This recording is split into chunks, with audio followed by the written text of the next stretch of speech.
পুস্তক 22 অধ্যায় 15 পদ থেকে 24 পদ।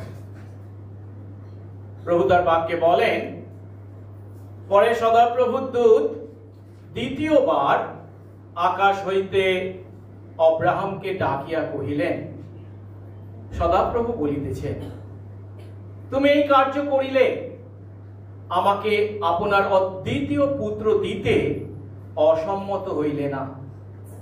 এই হেতু আমি আমারই দিব্য করিয়া কহিতেছি, আমি অবশ্য তোমাকে আশীর্বাদ করিব এবং আকাশের তারাগণের ও সমুদ্র তীরস্থ বালুকার ন্যায় তোমার অতিশয় বংশ বৃদ্ধি করিব।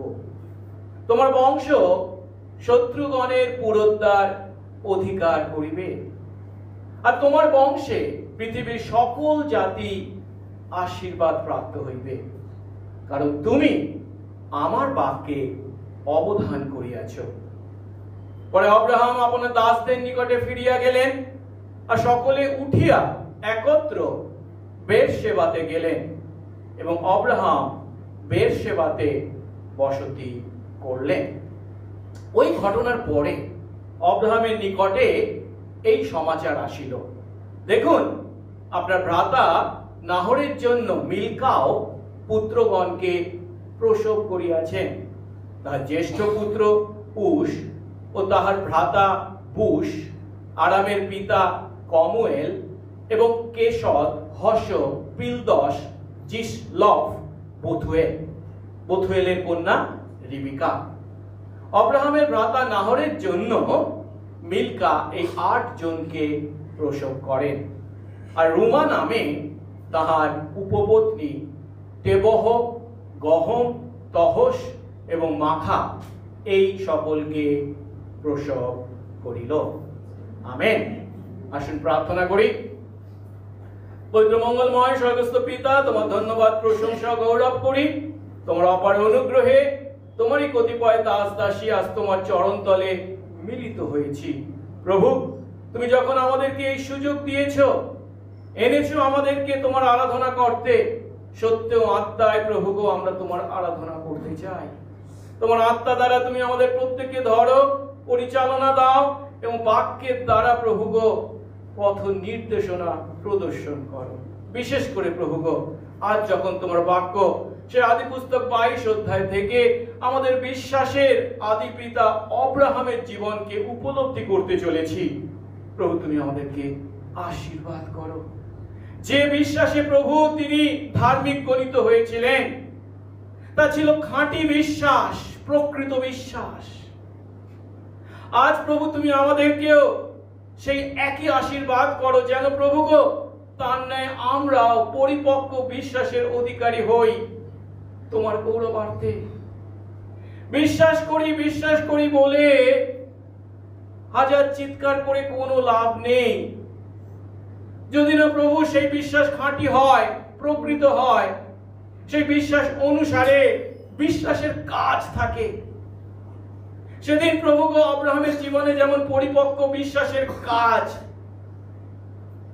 আমরা প্রত্যক্ষ করেছি, আজ প্রভু আমাদের জীবনেও সেই পরিপক্ক বিশ্বাসের কাজ যেন আমাদের চারপাশের মানুষরা দেখে। তুমি আশীর্বাদ করো প্রভু গো, তোমার গৌরবার্থে যেন আমরা জীবন যাপন করি। তুমি আমাদের জীবনে প্রথম ও প্রধান হও। তোমার সার্বভৌমত্বে বিশ্বাসী আমরা যেন তোমার প্রতি বাধ্যতায় জীবন যাপন করি। আশীর্বাদ করো, সঙ্গে সঙ্গে থাকো, যিশু নামে এই প্রার্থনা চাই, আমেন। আমরা বসবো। যদি পিছনে বসতে অসুবিধা হয়, আমরা খুব বেশি নেই, একটু এগিয়ে গিয়ে বসি।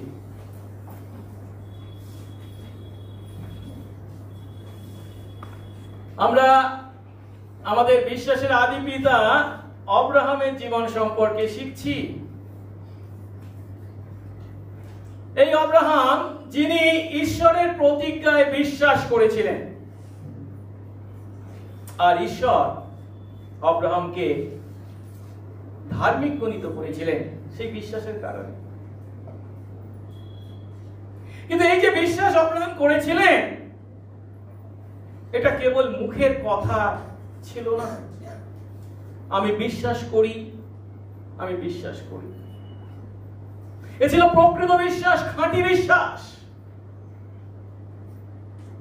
আজকে উপাসনা শুরুর আগেই আমাদের মণ্ডলীর প্রাচীন সৌমিত্রর সঙ্গে আমার কথা হচ্ছিল, একজনের সম্পর্কে আলোচনা হচ্ছিল। আমার খুব দুঃখ লাগলো সেই কথা শুনে যে আমাদের মণ্ডলীতে আসেন প্রায় প্রতি রবিবার, উপাসনা যোগদানও করেন, আবার রাস্তা দিয়ে যখন যান রাস্তার ধারে অনেক কিছু আছে দেখে সেখানে মাথা নিচু করে। এটা কি বিশ্বাস?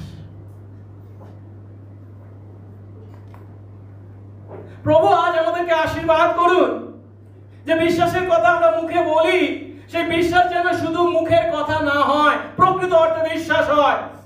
অব্রাহাম সেই বিশ্বাসের অধিকারী ছিলেন, আর তাই তার জীবনে ঈশ্বরই ছিলেন প্রথম ও প্রধান। আর ঈশ্বর তার জীবনে প্রথম ও প্রধান হওয়ার কারণে অব্রাহামের জীবনে ঈশ্বরই চালকের আসন, ড্রাইভিং বা ড্রাইভারের আসন গ্রহণ করেছিলেন। ঈশ্বর তার জীবনে প্রথম ও প্রধান হওয়ায়, তার জীবনে চালকের আসন গ্রহণ করার ফলস্বরূপ অব্রাহাম চরম বাধ্যতার পরিচয় রাখতে পেরেছিলেন।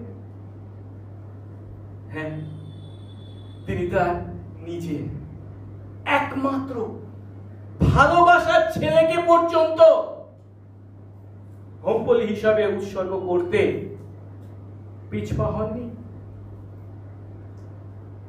আর তিনি যখন তা করেছিলেন, ঈশ্বর তা দেখে কি বলেছিলেন? ঈশ্বর তার চরম বাধ্যতার প্রশংসা করেছেন। গত সপ্তাহে আমরা দেখেছি 12 পদে ঈশ্বর বলছেন, এখন আমি বুঝলাম তুমি ঈশ্বরকে ভয় করো, আমাকে নিজের অদ্বিতীয় পুত্র দিতেও অসম্মত নও। আজ প্রশ্ন বিশ্বাসী আমাদের কাছে, আমরা কি ঈশ্বরকে ভয় করি? ঈশ্বরের প্রতি সেই সম্ভ্রম আমাদের আছে কি?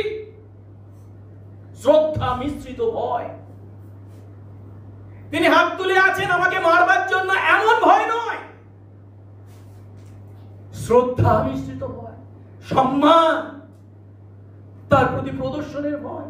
তিনি এতখানি পবিত্র যে তাকে আমরা ভালো না বেশি তার প্রতি শ্রদ্ধায়, তার বাধ্য হয়ে জীবনযাপন না করে আমরা পারি না।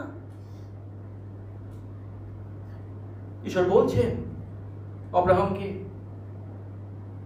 তুমি আমাকে ভয় করো, আর তাই আমার আদেশ পালন করতে, নিজের অদ্বিতীয় পুত্রকে দিতেও তুমি অসম্মত হও। কিন্তু সেখানেই শেষ নয়। ঈশ্বর যখন দেখলেন তার সেই বাধ্যতা, তার সেই ভয়কে, তখন তিনি তাকে আশীর্বাদ করলেন। এবং তা আমরা দেখেছি, যদি অব্রাহাম ইসহাককে বলি দেওয়ার জন্য বেদির উপর সাজিয়েছিলেন, বেঁধেও ছিলেন, খড়গও তুলেছিলেন, কিন্তু জিহোবা যিনি ঈশ্বর, আমাদের যোগানদার ঈশ্বর, ইসহাকের পরিবর্তে এক মেষশাবককে জুগিয়েছিলেন। কিন্তু সত্য হলো অব্রাহামের জীবনে তিনি যে কেবল ইসহাককে জুগিয়েছেন তা নন, এই ঘটনার মাধ্যমে তিনি আগামী দিনে কি করতে চলেছেন তা তিনি অব্রাহামকে দেখিয়েছেন আমাদের জন্য। কি শুধু অব্রাহামের জন্য বা ইসহাকের জন্য মেষশাবককে জোগানো নয়, তিনি তার মনোনীত সমস্ত সন্তানের পরিবর্তে তার একমাত্র পুত্র, এক অদ্বিতীয় পুত্র যীশু খ্রিস্টকে জুগিয়েছেন। এখন এই যে অব্রাহাম ঈশ্বরের প্রতি এমন বাধ্যতার জীবনযাপন করেছিলেন, ঈশ্বর যার বাধ্যতার প্রশংসা করলেন এবং বাধ্যতায় দেখে তিনি তাকে তার পুত্রের পরিবর্তে মেষশাবককে যোগান দিলেন, সেই ঈশ্বর অব্রাহামকে আবার আশীর্বাদও করলেন। আবার আশীর্বাদ, যেটা আমরা পরবর্তী পদগুলিতে অর্থাৎ 15 থেকে 18 পদ আজ আমরা যেখানে পাঠ করেছি দেখতে পাই। বলা হয়েছে, পরে সদাপ্রভুর দূত দ্বিতীয়বার প্রথমবারে তাকে বলা হয়েছে তুমি হাত তুলেছো, তুমি তার দূর হও, তার থেকে বিরত হও, কারণ এর শাবক জঘন্য হয়েছে। দ্বিতীয়বার আকাশ থেকে আব্রাহামকে ডেকে বললেন, সদাপ্রভু বলছেন কি, তুমি এই কাজ করলে, আমাকে তোমার অদ্বিতীয় পুত্র দিতে অসম্মত হলে না, এই জন্য আমি আমারই দিব্য করে বলছি, আমি অবশ্য তোমাকে আশীর্বাদ করব এবং আকাশের তারাদের ও সমুদ্র তীরের বালুকণার ন্যায় তোমার অতিশয় বংশ বৃদ্ধি করব, তোমার বংশ শত্রুদের পুরুত্তরাধিকার করবে, আর তোমার বংশে পৃথিবীর সমস্ত জাতি আশীর্বাদ পাবে, কারণ তুমি আমার বাক্যে অবধান করেছো, অর্থাৎ আমার বাক্যের প্রতি, আমার আদেশের প্রতি বাধ্য হয়েছো। একথার অর্থ, আব্রাহামের সেই চরম বাধ্যতা দেখে ঈশ্বর আব্রাহামের কাছে এর আগে যে প্রতিজ্ঞা করেছিলেন, এখানে সেই প্রতিজ্ঞা যে তিনি পূর্ণ করবেন সে বিষয়ে দিব্যি করছেন বা শপথ করছেন। আরেকবার যদি দেখি 16 পদ, সেখানে তিনি কি বলেছেন, এই জন্য আমি আমারই দিব্য করে বলছি। এখানে ঈশ্বর তার নিজের নামে দিব্যি করার কথা বা শপথ করার কথা বলেছে। আমরা জানি, আমরা যখন কোনো দিব্যি করি বা শপথ করি, তখন আমরা কিভাবে করে থাকি, কার নামে করে থাকি? আমাদের থেকে যে বেশি শক্তি, ক্ষমতা বা পদমর্যাদার অধিকারী এমন কোন ব্যক্তি বা বিষয়ের নামে আমরা শপথ করি বা দিব্যি করি। তাহলে ঈশ্বর কার নামে দিব্যি করবেন, কার নামে শপথ করবেন? ঈশ্বরের থেকে মহান ব্যক্তি বা বিষয় কিছু আছে কি? না, নেই। তাই এখানে আমরা দেখতে পাচ্ছি যে ঈশ্বর আমারই নামে, মানে নিজেরই নামে আব্রাহামের কাছে শপথ করেছে। আর এই বিষয়টি ইব্রিয় পুস্তকের লেখক সুন্দরভাবে আমাদের কাছে তুলে ধরেছেন তার 6 অধ্যায়। তাহলে বলছেন 13 পদে, কারণ ঈশ্বর যখন আব্রাহামের কাছে প্রতিজ্ঞা করলেন, তখন মহত্তর কোন ব্যক্তির নামে শপথ করতে না পারাতে কার নামে? নিজেরই নামে শপথ করলেন। বললেন, আমি অবশ্যই তোমাকে আশীর্বাদ করব এবং তোমার অতিশয় বংশবৃদ্ধি করব। আর এই রূপে দীর্ঘ সহিষ্ণুতা করে তিনি প্রতিজ্ঞা প্রাপ্ত হলেন। মানুষরা তো মহত্তর ব্যক্তির নামে শপথ করেন, কিন্তু ঈশ্বরের থেকে মহত্তর কেউ নেই, তাই তিনি নিজের নামে শপথ করলেন। আসলে এরপরে দেখি 17 পদে, সেখানে বলা হয়েছে কি, যে আশীর্বাদগুলো তিনি তাকে করছেন, এর আগে অলরেডি করেছেন, সেগুলো যে পূর্ণ করবেন তার জন্য তিনি দিব্যি করছেন বা শপথ করছেন। কি বলেছেন, কি আশীর্বাদ? না, আকাশের তারাদের ও সমুদ্র তীরের বালিকণার ন্যায় তোমার বংশবৃদ্ধি করব। এর আগে আমরা অবশ্যই দেখেছি যে ঈশ্বর এই আশীর্বাদের কথা তাকে বলেছেন। ঈশ্বর যখন আব্রাহামকে আহ্বান করেছিলেন 12 অধ্যায়ে, তখন তাকে কি বলেছিলেন? আমি তোমার থেকে এক মহাজাতি উৎপন্ন করব। এই যে মহাজাতি উৎপন্ন করবেন, সেই মহাজাতি মানুষদের সংখ্যা কেমন হবে তাকে বর্ণনা করা হয়েছে 13 অধ্যায় 16 পদে। আর পৃথিবীর ধূলিকণার ন্যায় তোমার বংশ বৃদ্ধি করব। কেউ যদি পৃথিবীর ধূলিকণা গণনা করতে পারে, তবে তোমার বংশও গণনা করা যাবে। কেবল 13 অধ্যায় নয়, 15 অধ্যায় আবার তিনি যখন তাকে রাতের অন্ধকারে তার তাঁবু থেকে বাইরে বের করে আকাশের দিকে তাকাতে বলেছিলেন, তখন কি বলেছিলেন? ওই তুমি আকাশের দিকে দৃষ্টি করো, যদি গণনা করতে পারো করো। কাদেরকে দেখতে বলছেন? সেই তারাদের দেখতে বলছেন। তবে গণনা করে বলো। তিনি তাকে আরো বললেন, এই রূপ তোমার বংশ হবে। অর্থাৎ 13 অধ্যায় এবং 15 অধ্যায় ইতিমধ্যে ঈশ্বর তাকে বলেছেন যে সমুদ্রের বালিকণার ন্যায়, বা এখানে কি বলা হয়েছে, আকাশের এই ধূলিকণার ন্যায় এবং সেই তারাদের ন্যায় তার বংশবৃদ্ধি করবেন। সে কথাই এখানে পুনরায় উল্লেখ করছেন, আকাশের তারাদের ও সমুদ্র তীরের বালিকণার ন্যায় তোমার অতিশয় বংশবৃদ্ধি করব। এই প্রতিজ্ঞা অলরেডি তিনি করেছেন, কিন্তু এখানে তিনি কি বলছেন? সেই প্রতিজ্ঞা যে তিনি পূর্ণ করবেন, অবশ্যই তার জন্য দিব্যি বা শপথ করছেন। কিন্তু এই 17 পদে আমরা দেখতে পাচ্ছি একটা নতুন বিষয়কে কিন্তু যোগ করা হয়েছে, আর সেটা হচ্ছে শেষের অংশ, তোমার বংশ শত্রুদের পুরোদ্ধার অধিকার করবে। শেষের অংশ দেখতে পাচ্ছি, তোমার বংশ শত্রুদের পুরোদ্ধার অধিকার করবে। এখন এই যে দ্বার অধিকার করা বা দ্বার দখল করার কথা বলা হয়েছে, দ্বার দখল করা, কোন নগরের দ্বার দখল করা মানে হচ্ছে কি সেই নগরের উপর কর্তৃত্ব করা, সেই নগরের উপর, সেই নগরকে দুর্বল করে দেওয়া। আর পুরোদ্বার মানে কি প্রধান দ্বার অধিকার করবে, দখল করবে, মানে কি সেই নগর তারা জয় করবে। অর্থাৎ আগামী দিনে অব্রাহামের বংশধররা শত্রুদের বিরুদ্ধে জয় লাভ করে তা অধিকার করতে চলেছে, এই প্রতিজ্ঞার জন্য তিনি দিব্য করলেন। এবার 18 পদ দেখি, আরো বলছেন, তাকে আশীর্বাদ করছেন কি, তোমার বংশে পৃথিবীর সমস্ত জাতি আশীর্বাদ পাবে। এখানে কি প্রথম? অবশ্যই নয়। এর আগে আমরা 12 অধ্যায় 3 পদে বলেছি, তোমাতে ভূমণ্ডলে যাবতীয় গোষ্ঠী আশীর্বাদ পাবে। অর্থাৎ সেই প্রতিজ্ঞারই পুনরুক্তি এবং তা যে তিনি পূর্ণ করবেন তার জন্য তিনি দিব্যি বা শপথ করছেন। কিন্তু এবারে 18 পদ যদি দেখি, সেই 18 পদের শেষ অংশে তিনি কি বলেছেন, এই যে আশীর্বাদ তিনি তাকে করবেন বা তা পূর্ণ করবেন বলে তিনি দিব্যি বা শপথ করছেন, কেন তার উত্তর তিনি দিয়েছেন। কি বলছেন?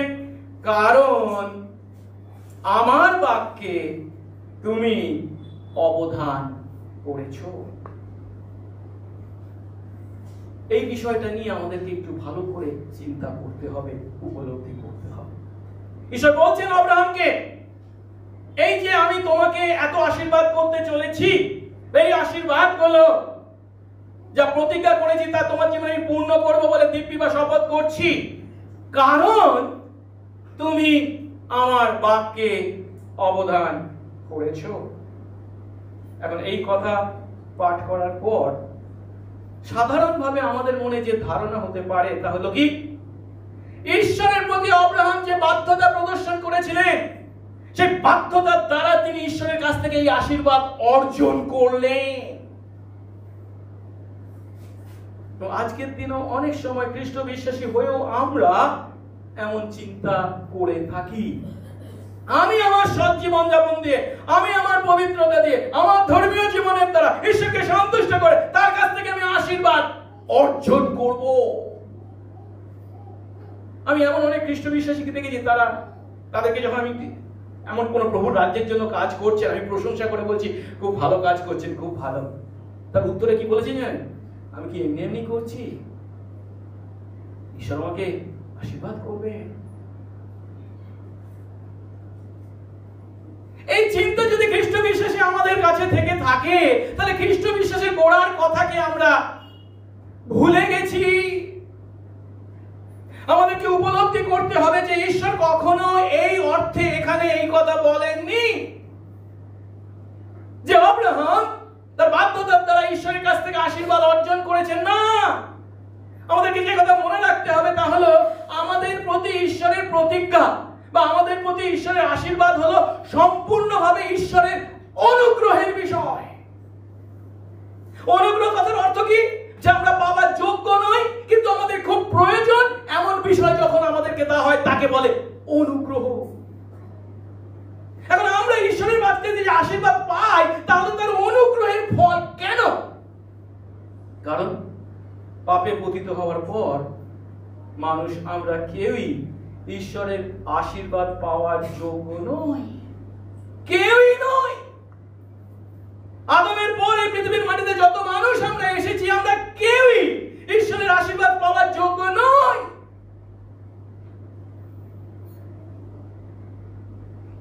তাই ঈশ্বর আমাদের প্রতি আমাদের যোগ্যতা অনুসারে ব্যবহার করেন না বা করেননি। ঈশ্বর যদি আমাদের প্রতি আমাদের যোগ্যতা অনুসারে ব্যবহার করতেন, তাহলে তিনি কি করতেন জানেন? যা তিনি স্বর্গদূতদের প্রতি করেছিলেন। সেই সমস্ত স্বর্গদূত যারা পাপে পতিত হয়েছিল, তিনি তাদেরকে অনন্তকালের বিচারের জন্য রেখে দিয়েছেন অন্ধকার কারাকূপে। যেটা প্রথম পিতর, দ্বিতীয় পিতর 2 অধ্যায় 4 পদে আমরা পাই। কারণ ঈশ্বর পাপে পতিত দূতদের ক্ষমা করেননি, কিন্তু নরকে ফেলে বিচারার্থে রক্ষিত হওয়ার জন্য অন্ধকারের কারাকূপে সমর্পণ করেছেন। আমরা যদি আমাদের যোগ্যতা অনুসারে ঈশ্বরের কাছ থেকে প্রতিফল পেতাম, পরিত্রাণ আমাদের কখনো সম্ভব ছিল না। স্বর্গদূতদের প্রতি বা পতিত স্বর্গদূতদের প্রতি তিনি যদিও এমনটি করেছেন, কিন্তু পাপে পতিত মানুষ আমাদের প্রতি কর্ম অনুসারে ফল নয়, যোগ্যতা অনুসারে প্রতিফল নয়, তবে অনুগ্রহ প্রদর্শন করেছে। আর তাই আদি পুস্তক 3:15 পাপ করবার পর যখন তিনি তাদের শাস্তি ঘোষণা করেছেন, 3:15 সেই শাস্তির মধ্যেও তিনি তার অনুগ্রহ আমাদের প্রতি সুসমাচারের সেই সূচনা কথা ঘোষণা করেছেন যে নারীর বংশধর হয়ে পরিত্রাতা যীশু খ্রিস্ট আসতে চলেছেন এই পাপী আমাদেরকে উদ্ধার করতে, তার অনুগ্রহে। তাই আব্রাহাম বা আমরা কেউই আমাদের কোন কাজের দ্বারা আমাদের প্রতি ঈশ্বরের প্রতিজ্ঞা বা আশীর্বাদকে অর্জন করতে পারি না। কিন্তু যে বিশ্বাস তিনি আমাদেরকে দেন, যখন আমরা সেই বিশ্বাসে ঈশ্বরে বিশ্বাস করি, তখন তিনি আমাদেরকে ধার্মিক গণিত করেন, তখন তিনি আমাদেরকে তার সন্তান করে আমাদের প্রতি তার আশীর্বাদ দেন, তার প্রতিজ্ঞা দেন। যেমন আব্রাহামকে তিনি আশীর্বাদ করেছিলেন, তার প্রতিজ্ঞা দিয়েছিলেন। এটা কার প্রতি তিনি করেন? তার সন্তানদের প্রতি, যারা বিশ্বাসে ধার্মিক গণিত হয়ে তার সন্তান হয়েছে। আর প্রশ্ন হলো, বিশ্বাসী আমাদের প্রতি তিনি যে সমস্ত প্রতিজ্ঞা করেছেন, আমরা কি তাতে বিশ্বাস করি? আমরা যদি সেই সমস্ত প্রতিজ্ঞা বিশ্বাস করি, তাহলে আমরা অবশ্যই তার আজ্ঞা পালন করব, তার বাক্যে অবধান করব, তার বাধ্য হব। বিষয়টাকে বুঝতে চেষ্টা করি, এই ক্রমটা, অর্ডারটা গুরুত্বপূর্ণ। ঈশ্বর যেহেতু আমাদেরকে তার সন্তান করেছেন, তাই তিনি আমাদের প্রতি বিভিন্ন প্রতিজ্ঞা বা আশীর্বাদ করেছেন, আর তাই বিশ্বাসে আমরা তার বাধ্য হচ্ছি। এই ক্রমটা যদি উল্টে দিই, যেহেতু আমরা বাধ্য হচ্ছি তাই তিনি আমাদেরকে সন্তান করছেন বা আশীর্বাদ করছেন, এটা খ্রিস্ট ধর্মের শিক্ষা নয়। খ্রিস্ট ধর্মের শিক্ষা বিপরীত। প্রথমে তিনি তার অনুগ্রহে আমাদেরকে তার সন্তান করেন, যে সন্তান হওয়ার যোগ্যতা আমাদের কারণ ছিল না। যখন আমরা তার সন্তান হই, তখন তার প্রতিজ্ঞা, আমাদের বিশ্বাসীদের প্রতি তার প্রতিজ্ঞায় আমরা বিশ্বাস করে তার বাধ্য হই, তার আজ্ঞা পালন করি। বিষয়টি আরো সহজ করে আমরা দেখতে পাই, পৌল ইফিসীয় 2:8-10 বর্ণনা করেছে। বিশ্বাসে অনুগ্রহে আমরা পরিত্রাণ পেয়েছি, আমরা সৎ কাজের দ্বারা, বাধ্যতার দ্বারা পরিত্রাণ পাইনি। কিন্তু কেন পরিত্রাণ পেয়েছি? 10 গিয়ে বলছেন কি, তিনি আমাদের জন্য আগে থেকে যে সমস্ত বিষয় ঠিক করে রেখেছিলেন, সেই সমস্ত সৎ কাজ যেন আমরা পূর্ণ করি। সহজ কথায়, সৎ কাজের দ্বারা আমরা পরিত্রাণ পাইনি, কিন্তু আমরা পরিত্রাণ পেয়েছি কিসের জন্য? সৎ কাজ করার জন্য। কারণ অনুগ্রহের দ্বারা বিশ্বাসের মাধ্যমে তোমরা পরিত্রাণ পেয়েছো, এবং তা তোমাদের থেকে হয়নি, ঈশ্বরেরই দান, তা কর্মের ফল নয়, যেন কেউ গর্ব না করে। কারণ আমরা তাঁরই রচনা, খ্রিস্ট যিশুতে বিভিন্ন সৎ কাজের জন্য সৃষ্ট, সেগুলি ঈশ্বর পূর্বে প্রস্তুত করেছিলেন যেন আমরা সেই পথে চলি। আব্রাহাম বাধ্যতার জীবনযাপন করেছে, ঈশ্বর আগেই তা প্রস্তুত করে রেখেছিলেন, আর তাই সেই আব্রাহাম যাতে তা করতে পারে, তাই তার বিশ্বাসে তিনি তাকে ধার্মিক গণিত করে তার সন্তান করেছেন। আব্রাহাম প্রথমে তার সন্তান হয়েছে, বিশ্বাসে ধার্মিক গণিত হয়েছে, তাই সে বাধ্যতার জীবন যাপন করেছে, তাই সে চরম বাধ্যতার পরিচয় দিয়েছে, তাই সে তার নিজের একমাত্র ভালোবাসার পুত্রকে পর্যন্ত উৎসর্গ করতে দ্বিধা করেনি। এর থেকে আমরা আরো উপলব্ধি করি যে অব্রাহাম যে বিশ্বাসের দ্বারা ঈশ্বরের দৃষ্টিতে ধার্মিক গণিত হয়েছিলেন, সেই বিশ্বাস কেবল মুখের কথার বিশ্বাস ছিল না। আমি বিশ্বাস করি বলে চিৎকার করার বিশ্বাস ছিল না। এ ছিল তার খাঁটি বিশ্বাস, এ ছিল তার প্রকৃত বিশ্বাস।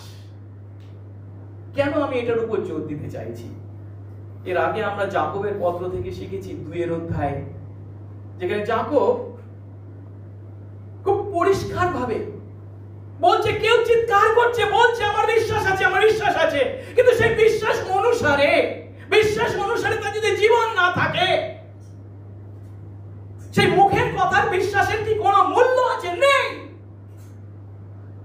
কিন্তু যে বিশ্বাস আমাদেরকে পরিত্রাণ দেয়, আমাদেরকে ধার্মিক গণিত করে, সে বিশ্বাস হচ্ছে কি খাঁটি বিশ্বাস, সত্য বিশ্বাস, উদ্ধারকারী বিশ্বাস। সেই বিশ্বাস অনুসারে আমরা আমাদের জীবন যাপন করি। অব্রাহাম সেই খাঁটি বিশ্বাসের অধিকারী ছিলেন বলেই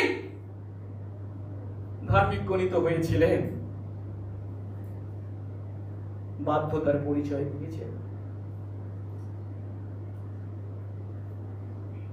অব্রাহাম খাঁটি বিশ্বাসের অধিকারী হওয়ায় ঈশ্বরের প্রতিজ্ঞায় বিশ্বাস করে, তার বাক্যে অবধান করে নিজের একমাত্র ভালোবাসার পুত্রকে পর্যন্ত উৎসর্গ করতে পিছপা হননি।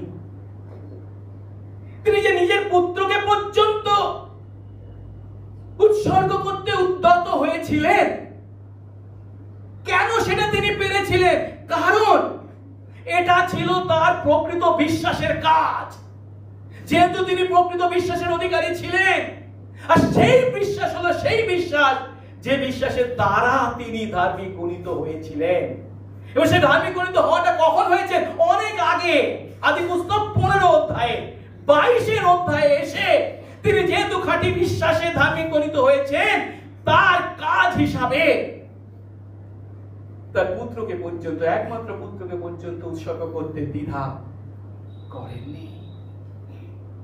এর অর্থ অব্রাহাম তার এই বাধ্যতার দ্বারা বা এই কাজের দ্বারা নয়, কিন্তু ঈশ্বরের সেই বিশ্বাসের দ্বারা ধার্মিক গণিত হয়েছিলেন, যে বিশ্বাস তিনি অনেক পূর্বে করেছিলেন। কিন্তু সেই বিশ্বাসের কাজকে আমরা এখানে এই 22 অধ্যায় দেখতে পাচ্ছি। এমন অনেক খ্রিস্ট বিশ্বাসী আছি যারা যাকবের পত্র পাঠ করে খুবই দ্বন্দ্বের মধ্যে পড়েন, যেখানে 2 অধ্যায় 21 থেকে 24 পদে অব্রাহামের সম্বন্ধে বলতে গিয়ে যাকব এমন কথা বলেছে। কি বলছে? আমাদের পিতা অব্রাহাম কর্মহেতু, অর্থাৎ যজ্ঞবেদীর উপরে তার পুত্র ইসহাককে উৎসর্গকরণ হেতু কি ধার্মিক গণিত হলেন না? তুমি দেখছো বিশ্বাস তার কাজের সহকারী ছিল এবং কর্মহেতু বিশ্বাস সিদ্ধ হলো। তাতে এই শাস্ত্রীয় বচন পূর্ণ হলো কি? অব্রাহাম ঈশ্বরে বিশ্বাস করলেন এবং তা তাঁর পক্ষে ধার্মিকতা বলে গণিত হলো, আর তিনি ঈশ্বরের বন্ধু এই নাম পাইলেন। তুমি দেখছো কর্মহেতু মানুষ ধার্মিক গণিত হয়, কেবল বিশ্বাস হেতু নয়। এই কথা উপরে উপরে পড়বার পর কি বলছে এখানে? 3 ধরনের উত্তর পাবো আমরা। প্রথম উত্তরটা কি?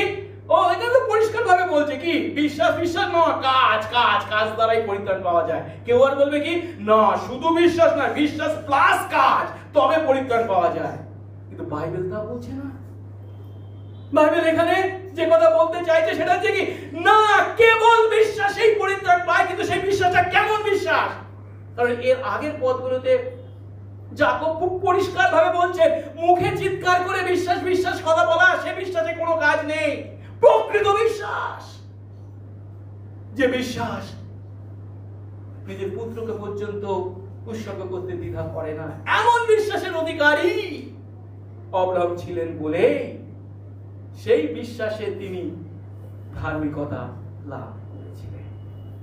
প্রভু আমাদেরকে আশীর্বাদ করুন আমি বিষয়টার উপর একটু জোর দিয়েছি, তার কারণ হচ্ছে এখন আমাদের চারপাশে এই ভুল শিক্ষা দানকারী লোকেরা বড্ড ছেয়ে গেছে। আমি জানি না আপনাদের বাড়িতে অলরেডি তারা গেছে কিনা। প্রভু আপনার আশীর্বাদ করেন যারা এই ধরনের ভুল শিক্ষা দেয় তাদের কথায় যেন আপনারা কান না দেন। আমরা কেবল বিশ্বাসে, প্রকৃত বিশ্বাসে সেই পরিত্রাণ পেয়েছি যা তিনি তার অনুগ্রহে তিনি আমাদেরকে দিয়েছেন। আর তাই আমরা যেহেতু এই অনুগ্রহে পরিত্রাণ পেয়েছি তার প্রতি বাধ্যতার জীবন যাপন করি। বাধ্যতার দ্বারা আমরা পরিত্রাণ পাই না, যেহেতু পরিত্রাণ পেয়েছি তাই আমরা বাধ্যতার জীবন যাপন করি। আমেন। আসলে এবারে আমরা এই ঘটনার শেষ কিভাবে বর্ণনা করা হয়েছে তা দেখি, যেটা 19 পদে পাই। কি বলা হয়েছে? পরে অব্রাহাম তার দাসদের কাছে ফিরে গেলেন আর সকলে উঠে একসঙ্গে বেরশেবাতে গেলেন এবং অব্রাহাম বেরশেবাতে বাস করলেন। 19 পদ খুব ছোট্ট কথা বলে এমন এক চরম ঘটনার, একটা মারাত্মক ঘটনার বা একটা বিস্ময়কর ঘটনার পরিণতিকে বর্ণনা করা হয়েছে। কি বলা হচ্ছে না, সকলে উঠে একসঙ্গে বেরশেবাতে গেলেন। তার আগে বলা হয়েছে অব্রাহাম তার দাসদের কাছে ফিরে গেলেন। অব্রাহাম তার দাসদের কাছে ফিরে গেলেন যখন এ কথা বলা হয়েছে তখন আমাদের 5 পদের কথাটা নিশ্চয়ই মনে পড়ছে। 5 পদে অব্রাহাম পাহাড়ের নিচ থেকে উপরে উঠে যাওয়ার আগে তার দাসদেরকে কি বলেছিল? তিনি এবং তার ছেলে অর্থাৎ যুবক ইসহাককে সঙ্গে করে যাচ্ছেন আর সেই দাসদেরকে ওই পর্যন্ত পাহাড়ের নিচ পর্যন্ত রেখে তারপরে এগিয়ে যাচ্ছিলেন। আর সেই দাসদের কি বলেছিলেন? আমিও যুবক, আমরা ওই স্থানে গিয়ে প্রণিপাত করব। তারপরে কি?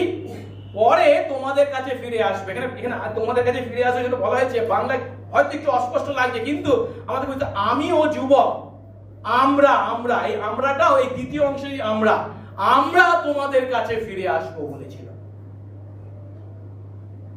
এখন 5 পদে যদি আমরা জানি অব্রাহামকে পাহাড়ের উপরে গিয়ে ইসহাককে বলি হিসাবে উৎসর্গ করতে হবে। উৎসর্গ করা মানে কি? যুবক মারা যাবে। তাহলে কি আমরা যুবক সহ ফিরে আসতে পারবেন তিনি? না, কিন্তু তিনি বিশ্বাসে কি বলেছেন? আমরা তোমাদের কাছে ফিরে আসবো। আর এখানে 19 পদে এসে অব্রাহাম সেই দাসদের কাছে ফিরে আসলেন, সেই একই কথাকে আমরা দেখতে পাচ্ছি, যার অর্থ অব্রাহাম বিশ্বাস করতেন বা করেছেন যে ঈশ্বর তাকে তার হাত ধরে এত পথ অতিক্রম করে এনেছেন, যে ঈশ্বরকে তিনি এত ঘনিষ্ঠভাবে চিনেছেন, জেনেছেন, তিনি এমন ঈশ্বর যে প্রয়োজন হলে ইসহাককে তিনি জীবিত করেও ইসহাকের প্রতি তিনি যে প্রতিজ্ঞা করেছেন তা পূর্ণ করতে পারেন। এমন বিশ্বাস তার ছিল। আর তাই তিনি বলতে পেরেছিলেন আমরা ফিরে আসব। আর প্রভুর গৌরব হোক যে অব্রাহামের সেই বিশ্বাসকে ঈশ্বর হতাশ করেননি, ইসহাকের পরিবর্তে এক মেষশাবককে জুগিয়েছেন। আর তাই অব্রাহাম পাহাড়ে হোম বলি সম্পন্ন করে তার দাসদের প্রতি তিনি যে কথা বলেছিলেন সেই কথা মতো পুত্র ইসহাককে সঙ্গে নিয়ে পাহাড় থেকে নেমে এসেছে। 19 পদের শেষ অংশে বলা হয়েছে আর সকলে উঠে মানে অব্রাহাম, তার ছেলে ইসহাক এবং দাসরা উঠে একসঙ্গে বেরশেবাতে গেলেন এবং অব্রাহাম বেরশেবাতে বাস করলেন।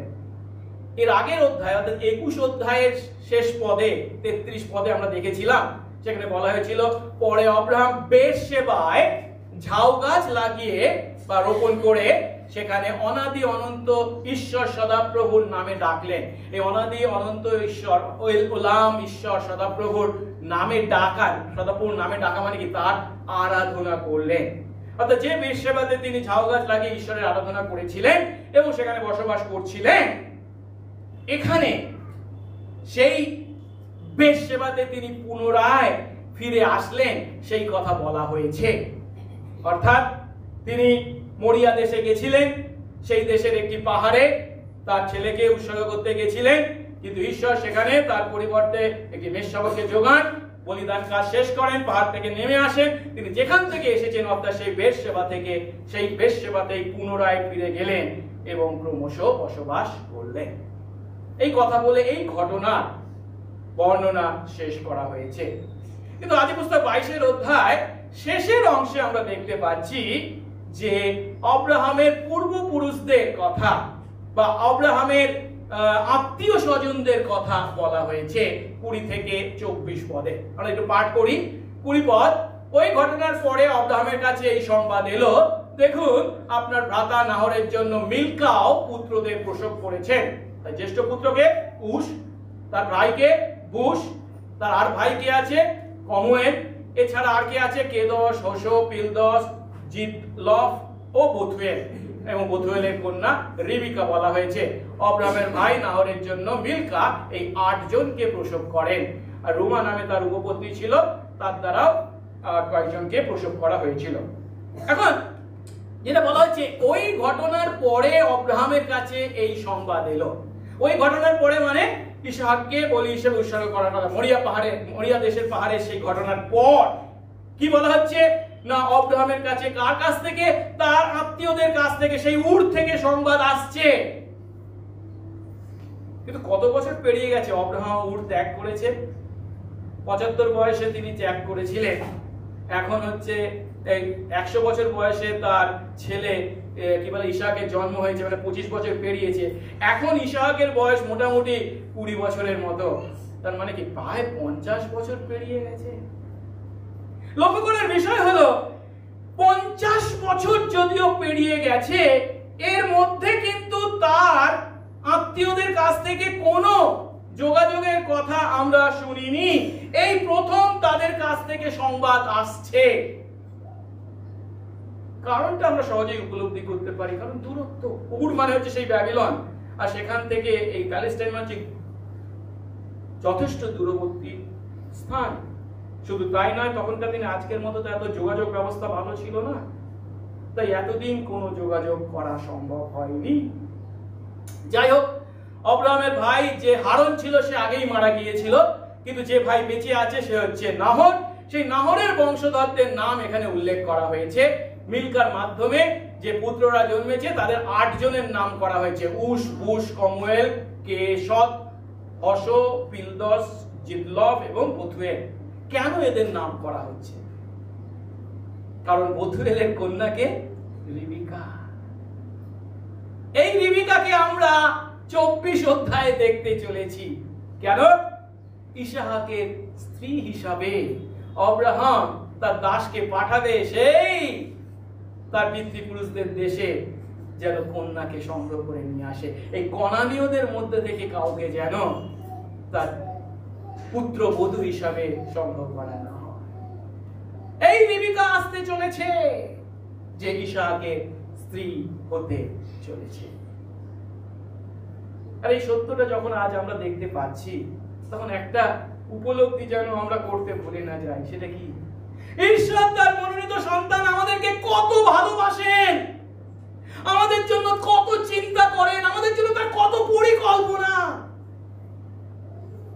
বাইবেল বলে জগৎ সৃষ্টির পূর্ব থেকে তিনি আমাদেরকে জানেন, তিনি আমাদেরকে মনোনীত করেছেন। উপযুক্ত সময়ে তিনি তার বাক্য দ্বারা, আত্মা দ্বারা আমাদেরকে আহ্বান করেছেন, ডেকেছেন। তিনি বিশ্বাস জুগিয়েছেন, যে বিশ্বাসে আমরা ধার্মিক গণিত হয়েছি। শুধু তাই নয়, তার সন্তান আমরা যখন পৃথিবীর মাটিতে জীবন যাপন করছি, তিনি আমাদের প্রত্যেকটি প্রয়োজন পূর্ব থেকে দেখেন এবং যোগান দেন। তাই এখানে আমরা দেখতে পাচ্ছি কি, যে ইসহাক প্রতিজ্ঞাত সন্তান জন্মেছে, তার জন্য তিনি বা তার স্ত্রী হওয়ার জন্য তিনি পূর্ব থেকে রিবিকাকে প্রস্তুত করে রেখেছে।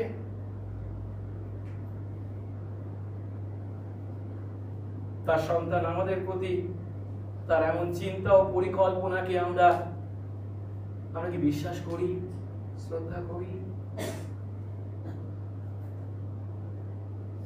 আর বিষয়টা হলো, আমরা যদি তার সার্বভৌমত্বে বিশ্বাস করি, এই সার্বভৌমত্ব কথার অর্থটা সহজ ভাষায় হচ্ছে কি, তিনি তার আপন ইচ্ছা পরিকল্পনাকে নিজের ক্ষমতায় পূর্ণ করতে সক্ষম, অন্যের সাহায্যের প্রয়োজন নেই তার। খ্রিস্ট বিশ্বাসী অনেকের মুখে এমন কথা শুনি, ঈশ্বর কি আকাশ থেকে ফেলে দেবে? ঈশ্বর মানুষের মাধ্যমেই কাজ করেন, মানুষ না হলে ঈশ্বর করতে পারেন না। এটা বিশ্বাসের কথা না, বাইবেলের শিক্ষা নয়। ঈশ্বর যা পরিকল্পনা করেন, ইচ্ছা করেন, তা তিনি তার নিজের শক্তিতেই সম্পন্ন করেন, এবং তিনি তার ইচ্ছা অনুসারে আপনাকে আমাকে ব্যবহার করছেন। আমাকে আপনি ব্যবহার না করলে তিনি করতে পারতেন না, এমন ঈশ্বর তিনি নন। তাহলে তিনি সার্বভৌম হতেন না, আমার উপর আপনার উপর তিনি নির্ভরশীল ঈশ্বর হতেন।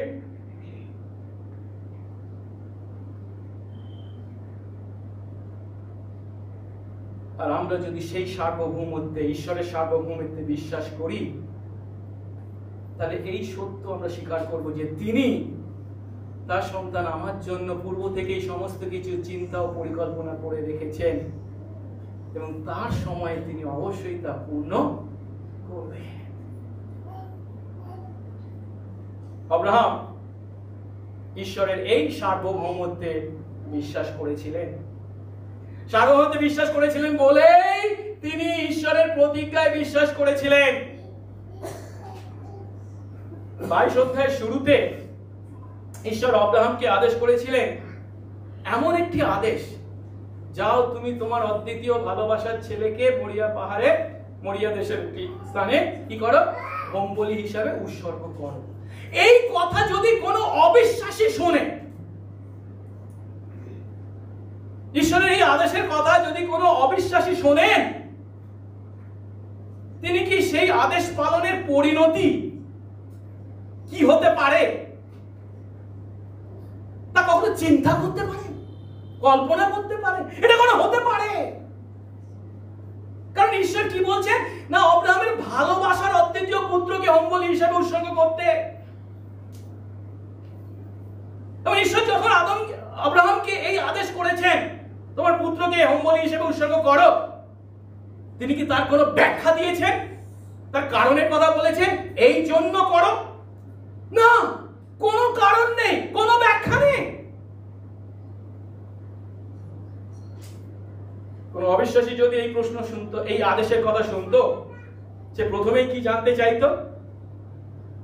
আমি কেন তা করব? আমি কেন এমন কাজ করব? এতে আমার কি লাভ হবে? পাপে পতিত মানুষ আমরা সর্বদা এই কারণ এবং ব্যাখ্যার খোঁজ করে থাকি। কিন্তু ঈশ্বরের সার্বভৌমত্বে বিশ্বাসী আব্রাহাম ঈশ্বরের আদেশের কোনো কারণ বা ব্যাখ্যা ছাড়াই এই আদেশ পালন করেছেন। তিনি ঈশ্বরকে প্রশ্ন করেছিলেন, তুমি কেন এমনটি করতে বলছো? এতে কি লাভ হবে? না তোমার না আমার। আমি আমার ছেলেকে হারাবো, সেটা তো মারাত্মক বিষয়। শুধু তাই নয়, তুমি যার মাধ্যমে তোমার প্রতিজ্ঞা পূর্ণ করবে, সে প্রতিজ্ঞা তো তুমি পূর্ণ করতে পারবে না। এমন যুক্তি দেখিয়ে আব্রাহাম কি ঈশ্বরের সঙ্গে তর্ক করেছেন বা তার কাছে জানতে চেয়েছেন কারণটা কি, ব্যাখ্যাটা কি? না। কেন? কারণ আব্রাহাম ছিলেন সেই পরিপক্ক বিশ্বাসের অধিকারী যে আমার ঈশ্বর আমার জন্য যে পরিকল্পনা করে রেখেছেন তাতে ভুল নেই কিছু, তাতে মন্দ কোনো বিষয় থাকতে পারে না, তাতে কেবল উত্তম এবং বিশ্বস্ততাই রয়েছে, মঙ্গলময়তা ছাড়া আর কিছু নেই। এর মধ্যেও ঈশ্বরের মঙ্গলময়তা কাজ করবে। এ হলো সেই পরিপক্ক বিশ্বাসের উদাহরণ, যা আব্রাহাম ঈশ্বরের সঙ্গে ঘনিষ্ঠ সম্পর্কের অধিকারী হওয়ায় সমস্ত পরিস্থিতিতেই সেই ঈশ্বরের উপর আস্থা রাখতে পেরেছিলেন। এমনকি সেই পরিস্থিতি যখন তিনি তার ব্যাখ্যা করতে পারছেন না, উপলব্ধি করতে পারছেন না, এটা কি, কেন, কিছু হতে পারে নাকি?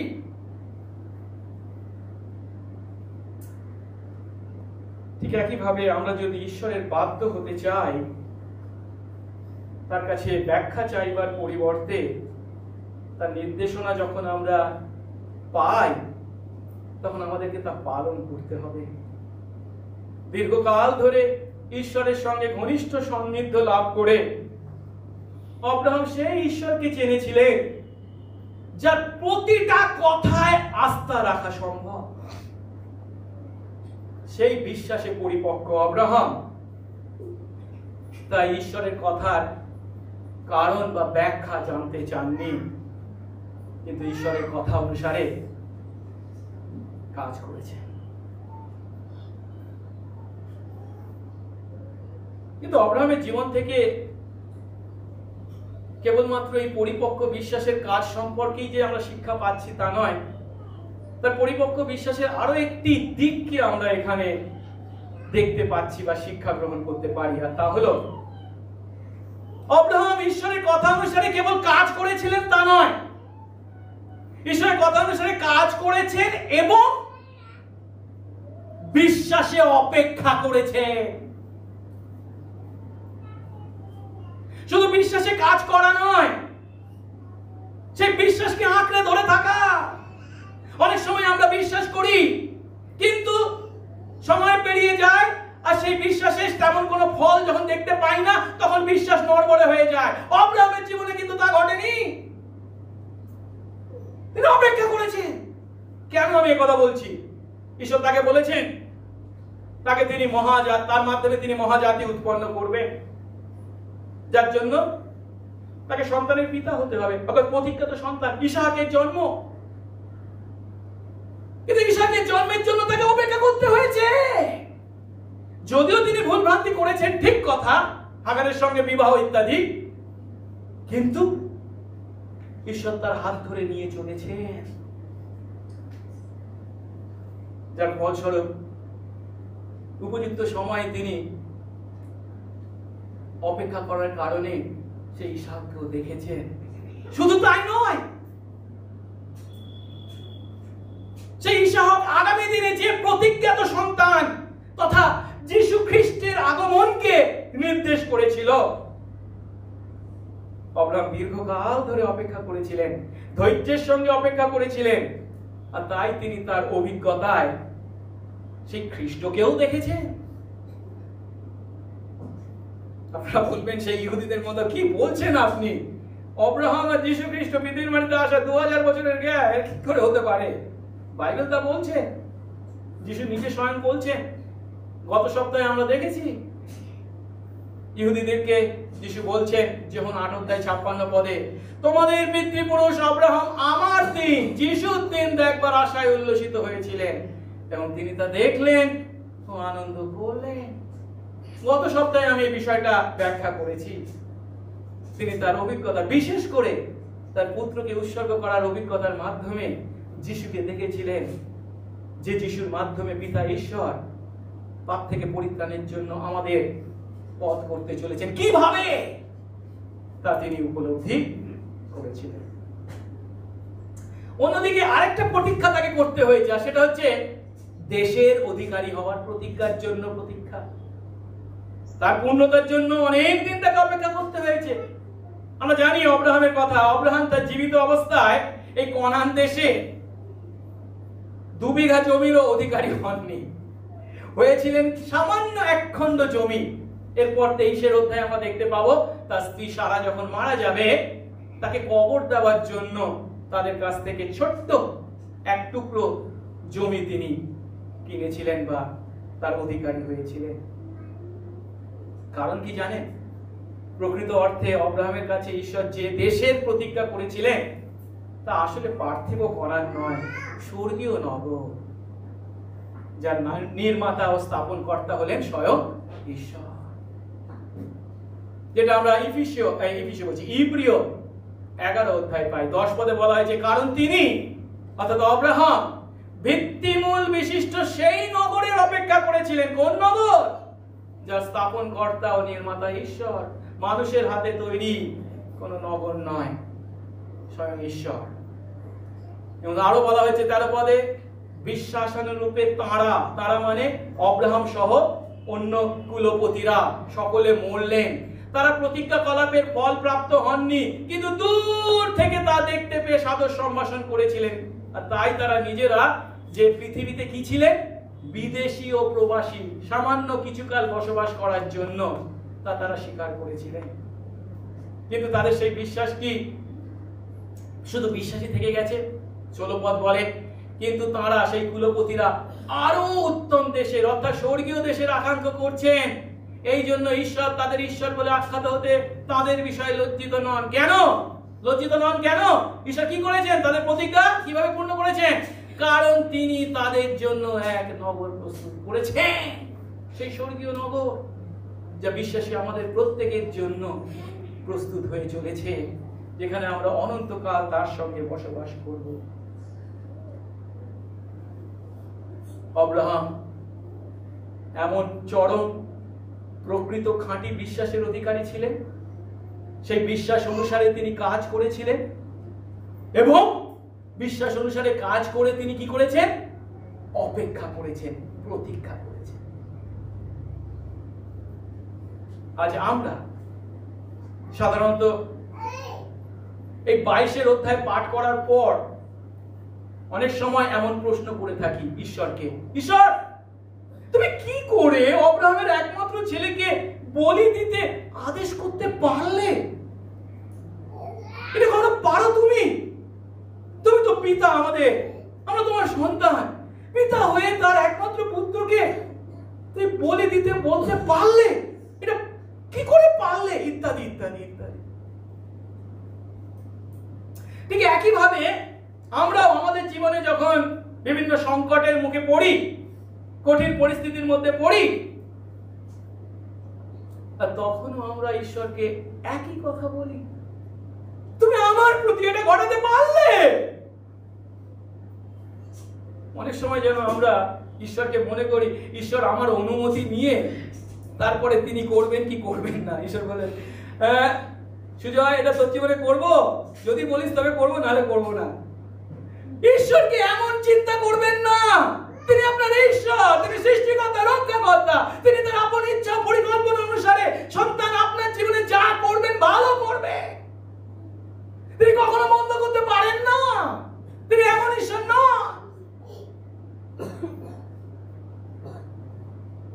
তাই তিনি যখন আমাদের কোনো আদেশ করেন, আমরা যদি তার কাছে সেই আদেশের কারণ ও ব্যাখ্যা বা ভবিষ্যৎ জানতে চাই, তাহলে আমরা ভুল করছি, অবিশ্বাসের কাজ করছি।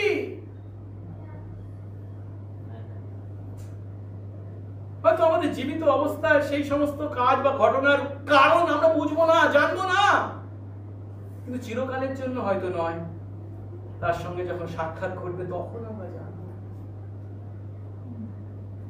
আব্রাহামের এই কাহিনীর মাধ্যমে ঈশ্বর আমাদেরকে যে শিক্ষা দিতে চান তা হলো আমাদের দৃষ্টি যেন ব্যাখ্যার প্রতি নয়, কারণের প্রতি নয়, তার প্রতিজ্ঞা এবং বিশ্বস্ততার প্রতি যেন আমাদের দৃষ্টি নিবদ্ধ হয়। পৌল এই সত্যটা খুব ভালো করে বুঝেছিলেন, আর তাই তিনি রোমীয় 9 অধ্যায় 20 পদে এমন কথা বলেছেন, ওহে মানুষ, বরং তুমি কে যে ঈশ্বরের প্রতিবাদ করছো? নির্মিত বস্তু কি নির্মাতাকে বলতে পারে, আমাকে এরূপ কেন করলে? মাটি কি কুমোরকে বলতে পারে, তুমি আমাকে কেন খুলি হিসাবে তৈরি করলে, ফুলদানি করতে পারোনি? আসলে আমরা অনেক সময় ঈশ্বর এবং আমাদের মধ্যে এই পার্থক্যটা, এই দূরত্বটাকে উপলব্ধি করতে পারি না। তিনি কে আর আমি কে? প্রভু আমাদেরকে আশীর্বাদ করুন। তিনি আব্রাহামকে যে পরিপক্ক বিশ্বাস দিয়েছিলেন, যে বিশ্বাসে তিনি কোনো প্রশ্ন না করে, কোনো ব্যাখ্যা বা কারণের খোঁজ না করে ঈশ্বরে আস্থা রেখে তার বাধ্য হয়েছিলেন, আমরা যেন বাধ্য হতে পারি। আমরা প্রার্থনা করি ঈশ্বরের কাছে, ঠিক কথা, কিন্তু কিরকম প্রার্থনা করি? ঈশ্বর আমার এই চাই, তুমি এটা অ্যাপ্রুভ করে দাও।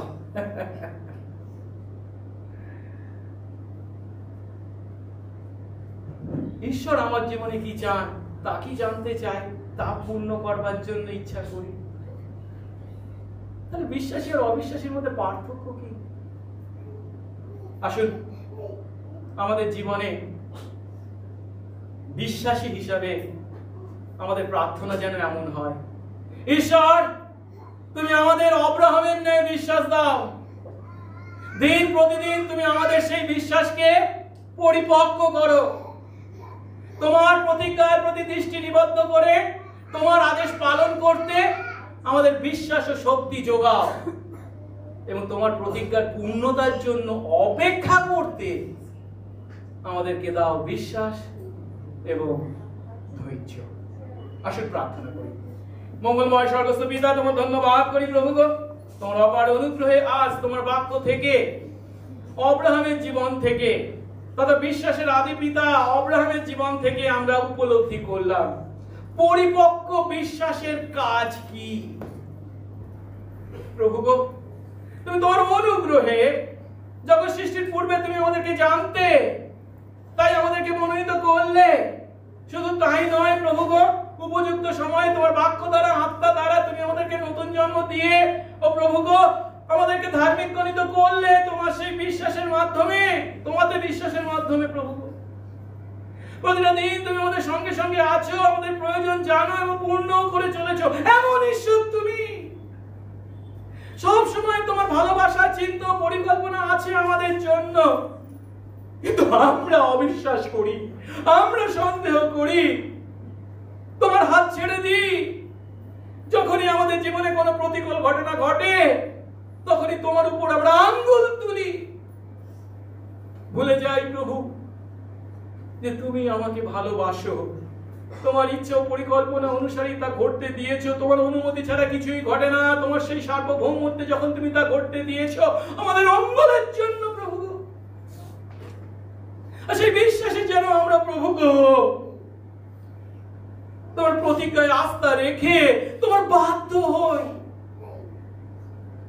বিশ্বাস অনুসারে কাজ করি এবং অপেক্ষা করি। দয়া করো, দাও বিশ্বাস, দাও ধৈর্য, কেবল তোমাদের সঙ্গে সঙ্গে থাকো। যিশু নামে এই প্রার্থনা চাই, আমেন।